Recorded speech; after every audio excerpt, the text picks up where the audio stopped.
Naquela época, você já percebia, então, essa mudança, por exemplo, de um atleta... Hoje é bem nítido, né? Hoje, no mundo contemporâneo de hoje, a gente vê bem nítido essa diferença, por exemplo, de um atleta de base, né? De um atleta, por exemplo, já entrando no lado profissional, toda a estrutura, né? E o emocional e tudo mais. Na sua época, você também já tinha essa percepção também, dessa cobrança toda, não? Não. Eu tô falando em perspectiva, olhando para trás. Tá. Porque aquela história, né, Andréia?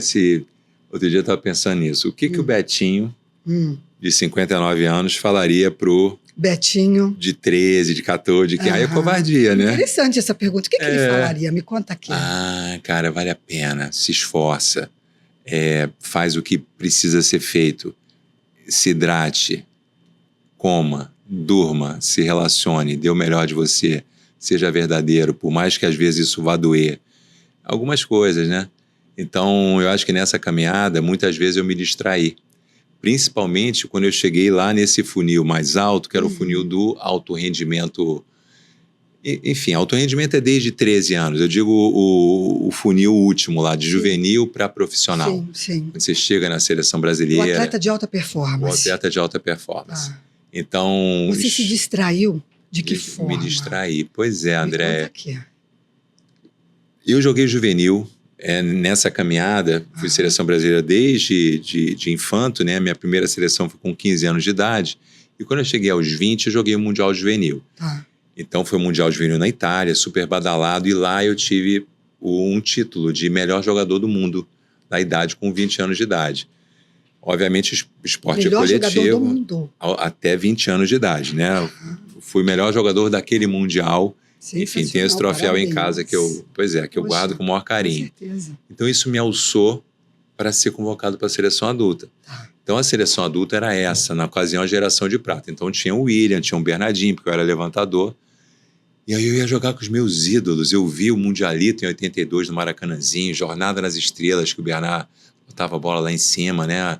Enfim, o Boom, Luciano do Vale, né? Bandeirantes. Ali, aquela coisa toda. Exatamente. Naquela época era o segundo esporte, assim, tinha o futebol e depois já era Pulou o basquete. Exatamente. Até 81 era o basquete. Então, nesse Mundialito que o voleibol bombou. Então, em 85, quando eu fui convocado para a seleção depois de ter jogado o Mundial, eu falei, uau, eu vou jogar com os meus ídolos. Que maravilhoso, né? Só que quando eu cheguei lá, pela primeira vez eu vi o mundo como ele é. Porque já tinham ali disputas por poder, grana, problemas com a confederação, com a imprensa. Aí eu assustei. Então, eu assustei. Não é só o esporte. Não é só... Deveria ser.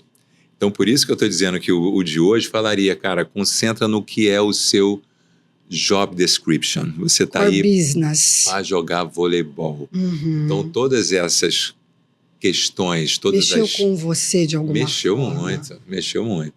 Mexeu muito porque se preconizava muito, André. Você se achou em algum momento injustiçado pelo sistema da época? Total. Alguma coisa assim? Então, total.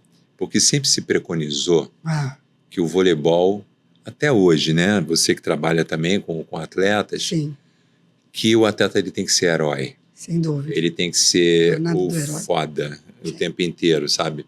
Bota a faca nos dentes e entra. E onde está o ser humano? Né? Onde está o ambiente seguro para que você possa falar que, afinal de contas, você também tem medo. Sabe? Você também tem questões, você fica ansioso. E é normal, né? Porque coragem não é o oposto de medo. Coragem é você ir apesar do medo. Então, nessa ocasião... E medo também não é falta de performance também. Então, tem que ter um medo. Né? O medo, ele te motiva. A ansiedade te move também. Exatamente. Enfim. Exatamente, é isso. Então, quando eu cheguei ali, eu não tinha com quem falar sobre o novo mundo que eu descobri dentro do esporte que eu amava. E que fui educado a lavar roupa suja dentro de casa. Então, lavar roupa suja dentro de casa André, não gostei de você, não gostei do que você fez.